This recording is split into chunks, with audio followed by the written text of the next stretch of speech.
Hey everyone, welcome back to our channel. Today's story is not for the faint of heart. We're diving into a family mystery that's as gruesome as it is baffling.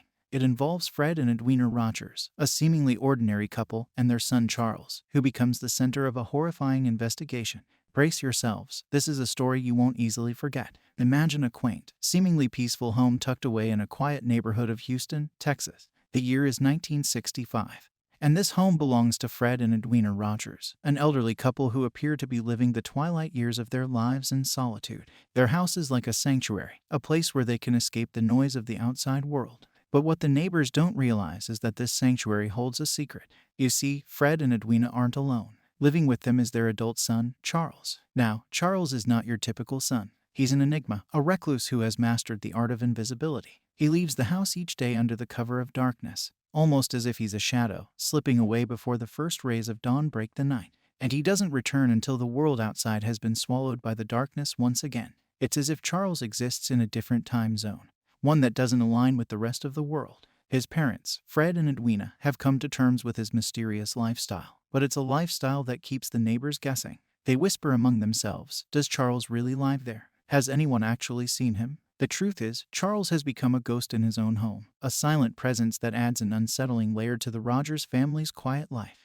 Picture this, a family member, let's call him John, starts to feel a knot of worry tighten in his stomach. Days have turned into a week, and he hasn't heard a single word from Fred and Edwina Rogers. No calls, no visits, not even a simple hello on the phone. The silence is deafening, and it's unlike them. So, John does what any concerned family member would do. He picks up the phone and dials the Houston police to request a welfare check. The officers arrive at the Rogers home, their hands resting cautiously on their holsters. They knock on the door, but there's no answer. The air is thick with tension as they step inside, and what they find sends a chill down their spines. The house is eerily quiet, almost as if it's holding its breath. But what really catches their eye is the dining table. There it is, an untouched meal. Plates filled with food that's now cold, forks and knives neatly placed, as if waiting for someone to take that first bite. It's a haunting tableau, a snapshot of a life interrupted. The officers exchange uneasy glances. Where are Fred and Edwina? And why does it feel like the walls of this home are screaming a silent warning?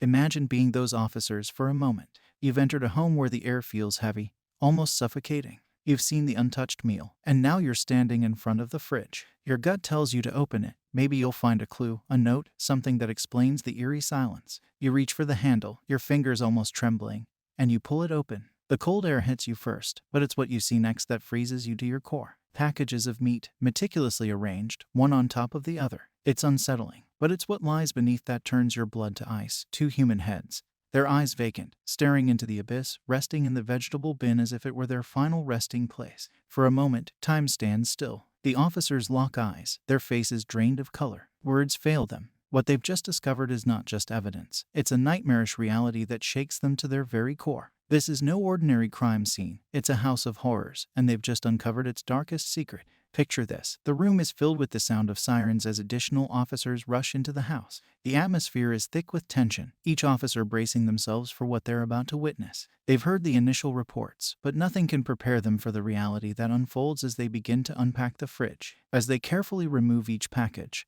their hands slightly trembling, the air grows heavier with each revelation. The room falls silent when the forensic team confirms the unimaginable. The dismembered remains belong to Fred and Edwina Rogers, the elderly couple who should have been safe in their own home. Now, let's pause and think about the sheer horror of this discovery. Edwina had been brutally beaten and shot, her life snuffed out in an act of unthinkable violence. Fred's fate was even more disturbing. His head had suffered severe trauma, his eyes had been savagely gouged out, and his genitalia removed. It's a level of brutality that defies comprehension. The officers look at each other, their eyes filled with a mix of disbelief and sorrow. They've seen crime scenes before, but this is something else. It's a grim tableau of human depravity, a snapshot of evil that will haunt them for the rest of their lives. In that moment, everyone in the room understands that they're not just investigating a crime, they're peering into the abyss of what humans are capable of. And it's a sight that leaves them forever changed. Imagine being one of those officers, stepping into a home that has just revealed its dark, hidden secrets. The air feels thick, almost suffocating, as if the walls themselves are holding their breath. The officers exchange glances, each silently acknowledging that this is no ordinary investigation. This is personal. It's an affront to the very essence of family and home. The first name on everyone's lips is Charles, the enigmatic son who had lived like a ghost under the same roof as his parents. But Charles is conspicuously absent, as if swallowed by the earth. His room, though, speaks volumes. It's a sanctuary of solitude, a place that seems frozen in time, untouched by the horror that unfolded just rooms away. Officers comb through Charles' belongings, looking for any clue that might shed light on his involvement or whereabouts. They find notebooks filled with scribbles, a world of thoughts that perhaps only Charles understood. It's like trying to read a book where half the pages are missing and the other half are written in a language you can't understand.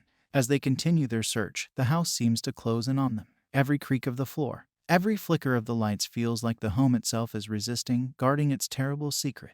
The officers can't shake the eerie feeling that the house is almost alive, a silent witness to the unimaginable acts that took place within its walls. And so, the investigation deep. Imagine being a detective on this case. You're standing in the middle of the Rogers home, a place that should be filled with memories of family dinners and holiday celebrations. But all that warmth has been replaced by a chilling void. You're surrounded by fragments of a life that once was. And your task is to piece together a story that no one wants to believe. The absence of Charles is palpable, like a ghost haunting the very air you breathe.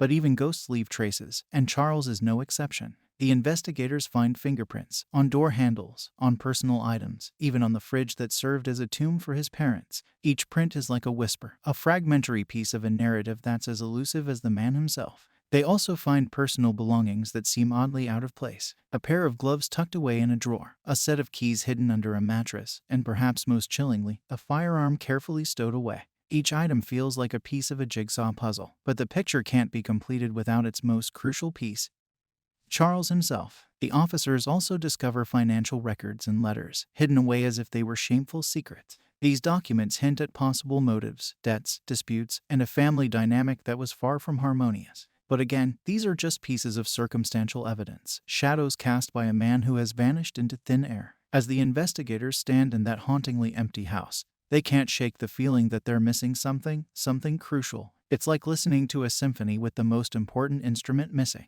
The music plays on, but it's incomplete, hollow. And so, despite the mounting evidence, the case remains frustratingly incomplete, a story without an ending, a question without an answer. Imagine the frustration and desperation that must have been coursing through the veins of the investigators. They had a house that screamed guilt, evidence that pointed fingers, and yet, the main suspect, Charles Rogers, was nowhere to be found. It was like chasing a ghost who had left behind a very real and horrifying crime scene. The police launched an extensive manhunt, employing every resource at their disposal. They interviewed neighbors, who could barely recall the last time they saw Charles. He was like a shadow, one said, always there but never really present. They spoke to friends, or rather, people who once knew him, but even they couldn't provide any leads. It was as if Charles had erased himself from existence, leaving behind only the echoes of a life that once was. Search teams combed through forests, divers plunged into nearby lakes, and detectives followed every lead, no matter how faint. They even consulted psychics and mediums, hoping for a breakthrough from the world beyond. But every trail led to a dead end. Every clue fizzled out like a dying star. As days turned into weeks, and weeks into months, the urgency of the case began to wane. But for those involved, the haunting absence of Charles was a constant, gnawing reminder of the incompleteness of their quest for justice. Flyers with his face became weathered and torn. News stories about him became archives.